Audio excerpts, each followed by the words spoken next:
Eto na naman tayo. Di ba nga, sabi ko sa'yo, kahit kailan, hindi ako magpapatuli. At never. Alam mo kung bakit? Bakit? Kasi ang pagpapatuli, mabigat na kasalanan yan. Bakit naging mabigat na kasalanan yun? Papatuli ka lang, mabigat na kasalanan? Eh bakit? Nasa 10 utos ba yun? What? O basahin mo yung 10 utos. May mababasa ka ba dun? Anak, magpatuli ka na. O di ba wala naman? O. Kaya hindi dapat yan kasi ang pagpapatuli isang napakabigat na kasalanan. Kasi nilikha kang supot, mamamatay kang supot. O.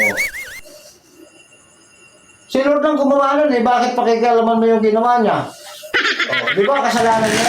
Pagmamakialam? Oh. Hay, naku sa'yo. Ewan ko sa'yo, Samuel. Kaya nga,